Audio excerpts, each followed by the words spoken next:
단짝 친구의 죽음. 난 안양에서 태어났고 지금까지 쭉 안양에서 살아왔다. 유치원도 안양에서 다녔는데 그때 겪은 이상한 일을 하나 적으려고 한다. 어릴 적에 유치원에서 지냈던 친한 친구에 관한 이야기이다. 우린 매우 친했고 줄곧 같이 다녔다. 1986년의 일이었다. 그 친구의 이름은 민규였던 것 같다.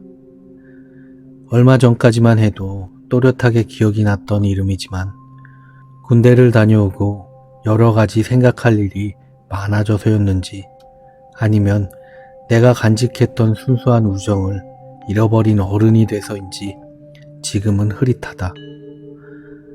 그래서 그 친구에게 상당히 미안하다. 민규와 나는 상당히 친했고 우리 어머니와 민규 어머니도 덩달아 친해지신 격이다. 유치원이 끝나면 나는 줄곧 민규네 집에 가서 놀곤 했는데 지금 기억으론 꽤 부유했던 가정으로 기억한다. 그 당시 안양에서는 한창 개발 중이었고 그중 거의 개발 초에 지어진 아파트. 비록 한 층에 4개의 가구가 사는 구조였지만 그래도 그 당시 아파트는 모든 이들의 선망의 대상이었다.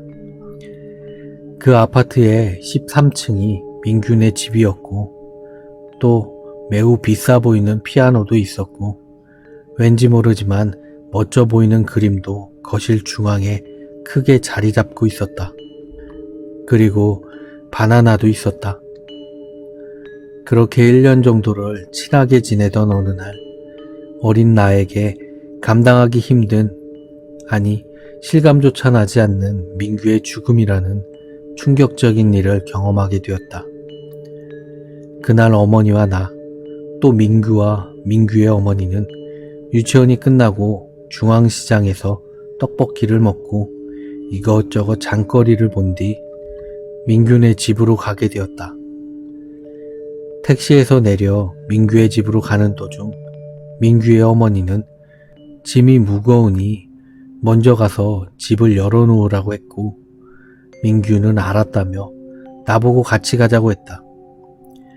평소 같으면 같이 갔겠지만 그날따라 트럭에 실린 바나나가 눈에 띄어 난 어머니를 졸라 바나나를 사려고 민규를 따라가지 않게 되었다.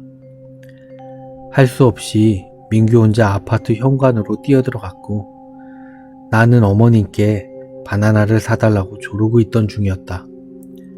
물론 어머니는 나중에 사준다며 나를 달랬고 나는 떼를 쓰고 사주지 않으면 가지 않겠다고 바닥에 주저앉아 손을 잡아 끄는 어머니와 실랑이를 벌이고 있었다. 그때 위에서 민규가 부르는 소리가 들렸고 위를 쳐다보니 민규는 열쇠를 가져가지 않아 문을 열 수 없다고 손을 휘휘 젓고 있었다. 그러자 민규 어머니는 핸드백을 뒤져보더니만 이내 열쇠를 찾아내 민규에게 바나나를 살 테니 내려오라고 손짓을 했고 민규는 알았다고 했는데 어머니는 나를 바나나가 있는 트럭으로 데리고 가서 고르는 도중 꽝 하는 엄청난 소리와 함께 과일 트럭이 몹시 심하게 흔들렸고 놀란 우리는 사태를 파악하려고 트럭의 앞쪽을 살폈다. 과일 트럭 운전석 부분이 몹시 찌그러져 있었다. 어머니는 황급히 내 눈을 가렸고 곧이어 뒤에 있던 사람들의 비명소리가 들렸다. 그리고 조금 후 민규 어머니의 비명에 가까운 절규가 이어졌고 난 내 눈에 들어온 것이 민규라는 것도 알게 됐다. 그 일이 있은 후 나는 유치원을 더 이상 다니지 않았고 그 다음 해에 국민학교에 입학하게 되었다. 그러면서도 그때 일은 좀처럼 잊혀지지가 않았지만 너무 무서워서 생각하지 않으려고 또 내색하지 않으려고 애를 썼다. 시간이 흘러서 군대에 지원을 하게 됐고 군대 가기 전까지 시간이 좀 있어서 어머니와 많은 대화를 하던 도중 무심코 그때 일이 생각나 얘기를 꺼내고 난 후 뜻밖의 이야기를 듣게 됐다. 어머니의 말씀을 빌자면 난 그때 일이 생각하기도 싫을 만큼 너무 끔찍하단다. 그때 그 과일 트럭이 없었더라면 지금 너도 이 자리에 있을 수도 없었어. 나랑 민규 엄마는 너네가 친해진 다음에 알게 됐지. 민규 엄마랑은 같은 불교여서 그런지 마음이 잘 맞았단다. 그래서 꽤 친했어. 근데 내가 어느 날 네 태몽 얘기를 하게 됐는데 그러다가 민규 태몽 얘기도 듣게 됐는데 그게 조금 불길했어. 사내 아이가 죽은 사람 묶을 때 쓰는 끈에 묶여서 울고 있었다는 게 그게 태몽이라고 그러더구나.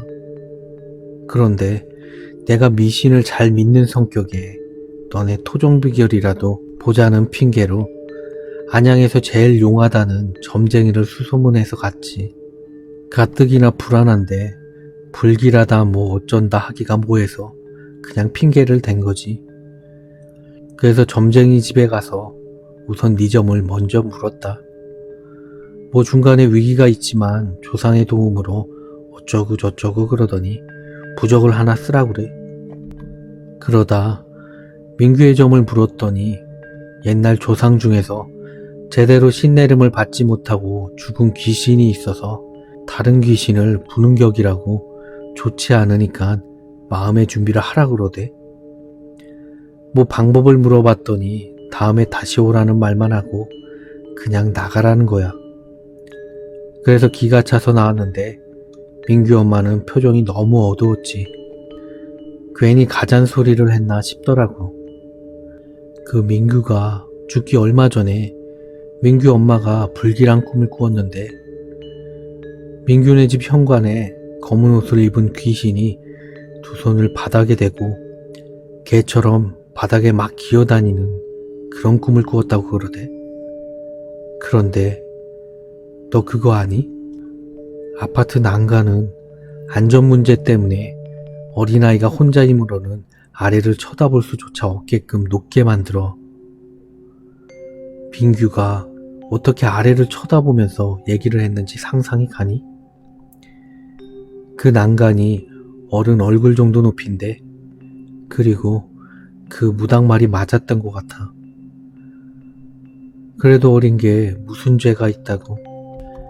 그 자리에 과일 트럭이 없었다면 과연 네가 이 자리에 있었을까 하는 생각을 하면 아직도 가슴이 벌렁거린단다. 그의 엄마도 정신이 반쯤 나가서 지금 뭐하고 있을런지. 어머니는 계속 얘기하셨지만 난 더 이상 들리지 않았다. 내 머릿속에는 검은 옷을 입고 무릎과 손으로 바닥에 엎드린 귀신과 그 등을 밟고 난간에서 내려다보며 열쇠가 없어졌다고 손을 휘휘 젓는 민규의 모습이 그려졌기 때문이다. 과연 트럭이 없었더라면, 내가 민규를 따라갔더라면 나는 여기에 있을 수 있었을까? 과연 그 점쟁이 말처럼 조상님이 날 구한 걸까?